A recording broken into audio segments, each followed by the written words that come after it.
When you're blue and kinda lonely too, you'll find a smile will go a long, long way. Though you're down, don't sit around and frown. A little smile will go a long, long way. Never grieve, just try to make believe the sky is blue, although you know it's gray. Don't you pine, it's just a waste of time. You'll find a smile will go a long. So we've got Ron and Jen's Great Escape, our little studio here at Chez St. Pierre. We're starting to adorn it with the holiday cheer. This is our tree of brouillons, and we would like you to help us adorn our tree of brouillons. A brouillon is the college idiot, the city idiot, the county fool to the 10th power. And you can send us a name. We will come up with the face and the ornament. We'll put it on our tree of brouillons, and you can reach us at Ron and Jen's Great Escape on Facebook. So check it out and give us a suggestion. And we go from there. Thanks to Greg's Restaurants and their 4 great locations, restaurants and pubs.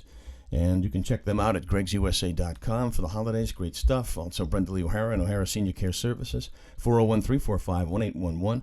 Online, it's oharaseniorcare.com and Operation Stand Down, Rhode Island, osdri.org. Did you have a tradition? Did your family have one tradition that you did over and over and over every Christmas? No. Nah, we didn't either. No, we didn't. It was freestyle on Vine Street in Pawtucket. Yeah, it was, and actually, for somebody that grew up, and I think that's, whether it's because my father was working or, and I'm just saying in general, whether people's homes are fractured or so on and so forth, it was so strange to me when I was caring for an elderly man on the Cape, and he was dying. He had been shot in World War II in the spine, and he had a degenerative spine condition. Ouch. And the bullet was still lodged in there. Yeah. They couldn't get it out. A lot of times out. they can't get the stuff out. So his progression was, walking, then bent over, and then walker, and then wheelchair, and then completely couldn't walk anymore. And he was a wonderful man. He was an educator for 25 years. And he told me, I asked him one time, I mentioned all that to get to this. He had 5 boys. And I said to him one day, Joe, did you guys have any traditions in your home? And he said, yeah. He said, on Christmas morning, the boys would race downstairs into the living room. We'd light the fire, and they'd sing Christmas songs. Wow. Before they opened up gifts. Their presents. And How about thought, that? How hokey, but how sweet. That's Because cool. I didn't grow up with that, you Right. know? No, that's But really how cool. awesome was that? And I still know a lot of people who put their tree up Christmas Eve and decorate it with I their love family that. on Christmas Eve, which I think is love kind of a that. neat tradition. But I like putting the tree up early so you have time to enjoy it too. Because let's face it, this is the time. Not if you have cats, though. Or you know what, Hazel, our mascot, my yellow lab, she completely ignores the tree. She couldn't care less. Oh, that's good. Every dog we've had, with the exception of our first dog, Inky, who was a Dalmatian, every dog paid little attention to the tree. Inky would actually take the ornaments, the round ornaments, and just gently pop them in her mouth if she could get into What the about living room. Ellie? Ellie was fine. Ellie was really cool. She even Ellie let us do a doggy dress up at Christmas time too. So we have some pictures we'll put up on our Facebook page. Funny. Ron and Jen's Great Escape on Facebook. And it seems as Hazel has joined the show. So anyway, this guy has the whole prep, the colonoscopy, the entire prep. All right, which flushes you out. If you've ever gone through this, it's brutal. And they found the next day, the actual colonoscopy, they found a full-fledged fly that had not been digested. First of all, how did it get in there? Maybe he sat on eggs.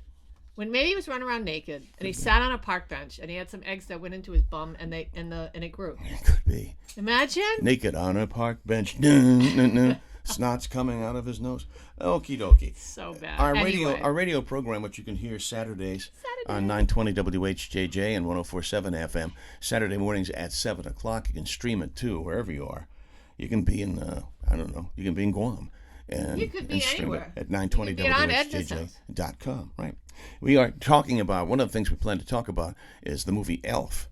And I was shocked when I realized that movie's 20 years old already. It is 20 years old. Just amazing. It is. Remarkable. Yeah, and it's not one of my, favorites. It's not one of mine either. No, I have to say, it's definitely not one of my favorites. But there are a lot of facts about Alf that you should tune into our show if you want to. Yeah. If you want to hear about them. Run them down on Saturday. Yeah, there's weird facts about Alf. Like, for instance, who was supposed to be Cass's Buddy the Elf? how long did it take for the production to actually get going? Because these things will shock you. What superstar was passed over yes. to play the actual role that Will Ferrell plays? We'll talk about that on our radio program this coming Saturday. Yeah, but it's 20 years old, and you just think about, 20 years ago, so I'm 55, I was 35. The cast members who checked out. Ed Asner, who plays Santa Claus in that, he has checked out. That's sad. The father, Buddy's father, checked out. James Caan. James Caan. He's gone to his great reward, the great Persimmon Arch in the Sky, if you will. The most rewatched Christmas movies. All right, and this is according to Psychology Research Center. Watching the same old Christmas movies every year, Jen, now has become a tradition all of its own. That is true. That is what I do. Yeah, you watch Christmas Story on an endless loop. Over and over and over and over. Randy lay like a slug. It was his only defense. It was his only defense. I like that movie. I don't like. I'm not as obsessed with it as you are. But here we go. The most rewatched holiday movies up top is Home Alone. 34% of these people polled said they watch it over. And here comes number 2, A Christmas Story. Very close, 33%. Charlie Brown Christmas. I've never seen that. Really? I have never seen any Charlie Brown special. Well, that's weird. Yeah, that is 3rd. That's weird. Rudolph the Red-Nosed Reindeer is 4th, and then Elf comes in at 5th, at 26% of these people. Then it's Christmas Vacation. Here's what that surprised me. I thought It's a Wonderful Life would be up higher than that. It's 7th, and then Santa Claus, the one with Arnold, and Miracle on 34th Street. Look what number 10 is. And I love this. People always have this argument. Is that a Christmas movie? Die Hard. Die Hard. Yeah. Mogami is the name of the building. I feel like it is, sort of. I guess sort of. By the way, I'm not obsessed with A Christmas Story. What I feel comfort in is that I put on a movie that's humans, because I was recently dog sitting for my brother and his cable went kaput. And I had no cable. You feel helpless. Yeah, I had no cable for 5 days. So I was putting in The Year Without a Santa Claus, Rudolph the Red-Nosed Reindeer, Rudolph's Christmas in July, and A Christmas Story. And I got really tired of non-human shows. Oh, those claymation things. Yeah, so those things give me the creeps. I don't like them. Oh, I love them. I do love them. And Nestor, the long-eared donkey. I watched that too. But Christmas Story. It's simple. It's you just have it on in the background. I don't sit and watch it. I just do stuff while I have it on, and set in simpler times. Yeah, it's just a really simple movie. There's nothing complex or political or crazy about it. It's just a family trying to get themselves through the holidays, and I love that. If I could choose, if you could go back to any time. Yeah. I was thinking about this the other day, and I was talking to God about it. It's funny. I was in the car, and I said, Lord, if I could find a time portal somewhere, because that's what they say Sasquatch came through. Is this just to spend a day? No, or this the was rest a of week. your life? No, I said, Lord, I can't just do a day because I won't be able to get the flavor of the 40s. But I'm like, I'd like to spend a week in the 40s. I'd like to spend a week in the late 20s, early 30s. Oh, really? Yeah. Early 30s? During the Depression? I'd like to be at Wrigley Field to see if Babe Ruth actually called a shot in 1932. Okay. Stuff like that. Yeah. You Yeah, I think that'd be so cool. But then bring me right back here. No air conditioning. No, I'm out on stuff like that. I don't want to be left there. Yeah, I just want to check it out. Just want to check it out. Yeah. Speaking of checking out. I do talk to God about stuff like that. Get a response yet? Not yet. And did you drink your Ovaltine after you watched Christmas Story? I didn't, but I did have my crazy detox green drink this morning. That stuff. It tastes like dirt. Speaking of colonoscopies. It's supposed to be good for you. Speaking of colonoscopies, that stuff makes you go. Well, go right to Greg's, too, and give the gift. Give the gift of Greg's this holiday season. If you're looking for the perfect gift, how about a Greg's gift card? You can grab those gift cards at a Greg's near you. You can also go online at gregsusa.com. Listen to this. Now until Christmas, you're going to get a bonus appreciation card on any gift card purchase of $50 or more. Oh, wow. So you know what? That's perfect because it's a win-win. Yeah. The person you're giving the gift to wins, and you win yourself, too. Yeah. Don't forget the great Christmas desserts and complete family meals. Make sure you pre-order because they go fast at gregsusa.com. Giving trees are up to the 28th annual Greg's Giving Tree Project, and business is brisk. Trees are decorated with tags that will tell you how you can help out and how you can obtain gifts for kids, for senior citizens, and others who need your help this holiday season. And also Greg's is your headquarters for holiday parties, too. Perfect spot to have a holiday party because they have rooms where you can gather together. So check it out, gregsusa.com. And also O'Hara Senior Care Services, Brenda Lee O'Hara. Treat your elderly loved ones like they treat their own, all right? Because it's a big family. And if you need help with mom, dad, or any other relative who wants to stay at their home and maintain their dignity and their independence, get in touch with Brenda Lee O'Hara at 401-345-1811. And let me just say something about that. Not only do they do those types of things, some people just want companionship. Yes, exactly. They're widows Yeah. and widowers, and they're lonely, and the family's busy. They have, grandchildren, the kids are living their life, and they just go and visit. I mean, that's awesome. I used to do great. that, and it's really so important for people to have that break it up of their day. Yep. They get up, they have their routine, and then they know somebody's coming. Absolutely. And then that's it. So it's as simple as that. So it could be a little intense or not, but they just do terrific work, and we love Brenda Lee. Also, Operation Stand Down Rhode Island, who really helped you get back on your hooves, right back on your feet, Yes. at osdri.org. Yes. And you can reach out to them, and they do such great work. Well, they do. And actually, I just want to make mention, they have a new homeless shelter for female vets. And, when I was really struggling, and a lot of people know stuff about me.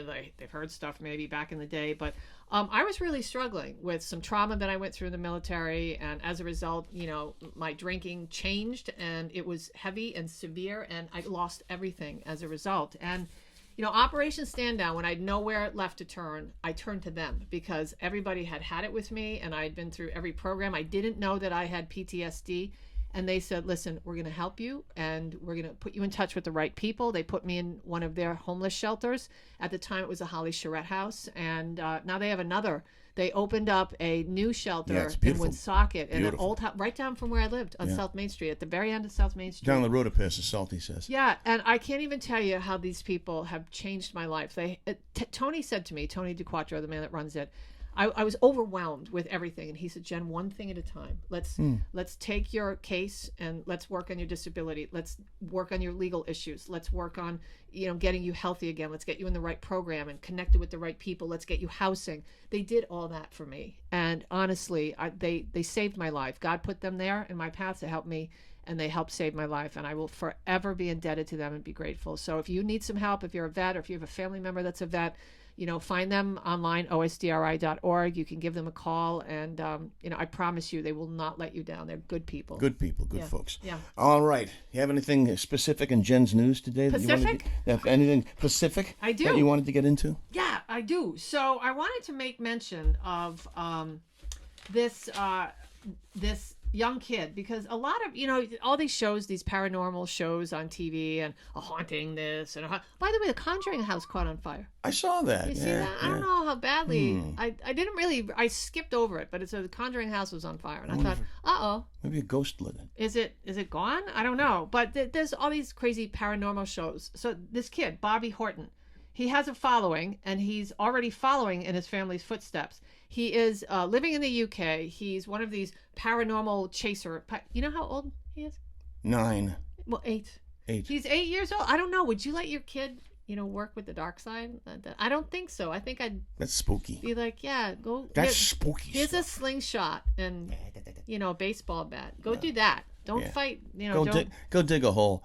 Play with a box. Wait. But You're 8 years old. check this. He uses a smartphone app to talk to ghosts. There is a smartphone app you can use to talk to ghosts. No, I don't like He this. says he's spoken to his late grandfather. No, kid. It's a spirit talker app. Kid, so go away, kid. if I wouldn't mess with that stuff, I'm just saying you don't know who's going to answer the phone.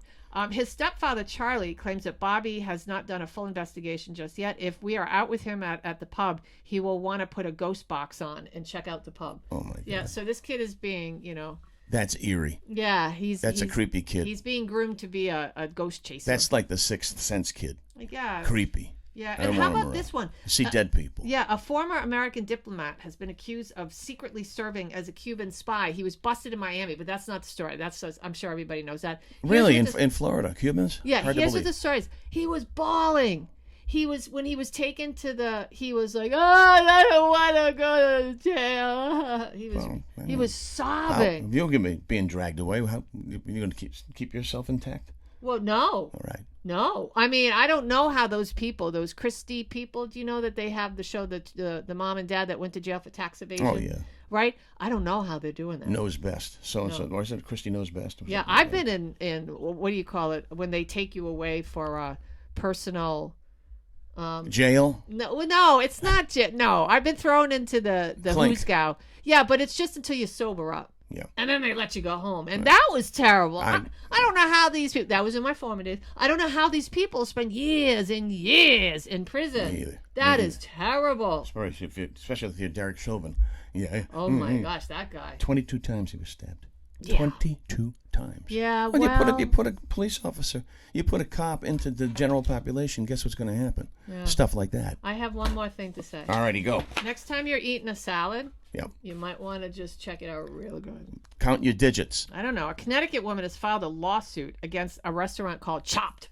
I've never heard it. Well, that's a show on the Food Network. Chopped. Really? Yeah. Chopped restaurant chain after allegedly finding a severed finger in her salad. Allison Kuzi says she was planning to enjoy some roughage at the Mount Kisco location. That's rough. Last spring, where the restaurant manager reportedly cut off a portion of her left index finger by accident while dicing salad leaves. Good protein. After the accident, the manager reported, hey, what is that stuff called? Hey. Soylent Green. Yes. I don't know. Hey. You ruined the movie. After the accident, I did. The manager reportedly went to the hospital, but the finger snippet left behind managed to stay in the arugula where gross. it fell originally. Gross. She didn't realize she was dining on veggies with a side of human fingers until she was physically chewing on it. It was in her mouth. Does it say which digit it was? Was it the little pinky finger?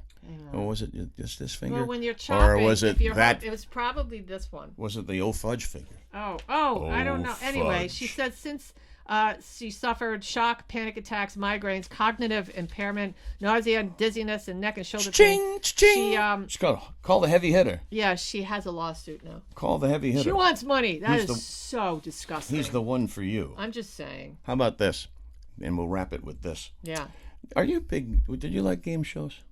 Are you a big game show fan? Yeah, I did. I liked Joker's Wild back in the day. Joker. Yeah, I loved Joker's Wild with the wheel, and then Password and Concentration. I used to watch that with Pepe and Aunt Marion. And Aunt Jeanette. I'd go to their house and with her big bras hanging in the back. Again, women's undergarments get huge when we get older. My Aunt Jeanette had some of the biggest bras I've ever seen. Monstrous bras. And the biggest panties I've ever seen. Was she a big woman?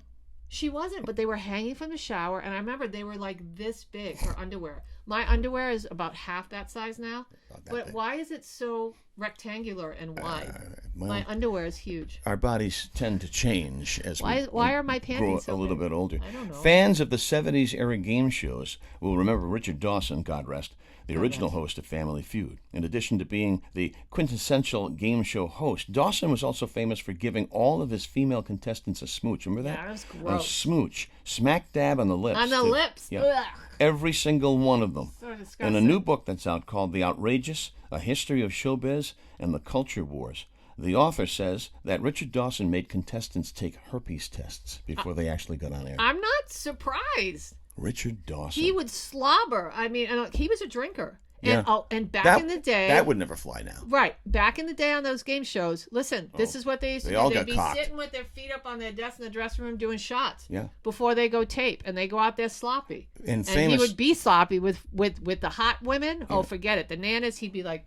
all over them. But the good-looking ones, he'd be like, give your Aunt Bunny a kiss. The one game show that is notorious for drinking between tapings was the Hollywood Squares. What about Match Game? Match Game, yeah. When they came back with the new Match Game, Alec Baldwin, of course, since the whole thing with Rust, forget about that. But Fannie Flagg. Yeah, Fannie Flagg was still with us, by the way. Brett Summers. Mao, dead. I saw her at a Charles funeral. Nelson Riley. She was drinking.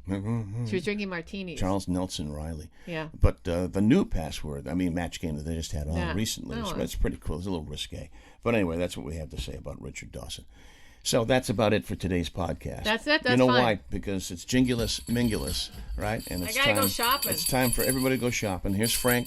Frank Costanza's got the pole out from under the crawl big space. pole. There are no decorations on that, because he finds tinsel distracting. Yes. So listen, be good to each other. Take a deep breath. I know it's crazy. It's going to get. This is just the beginning. The beginning. I love it. Of how crazy shopping. We is love going to get. candy. Send us candy to the radio station. No, don't do that. You can't do that. Why? Because it's not. nice Oxford to do Street, WHJJ. Hey, JJ. All right, have a good week. Don't forget to follow our radio show Saturday, 7 o'clock on News Radio 920 WHJJ. And On Oxford Street. Yep, and we also write for rinewstoday.com, and that drops every Wednesday. And check us out on Facebook, Ron and Jen's Great Escape on Facebook. Have a good week.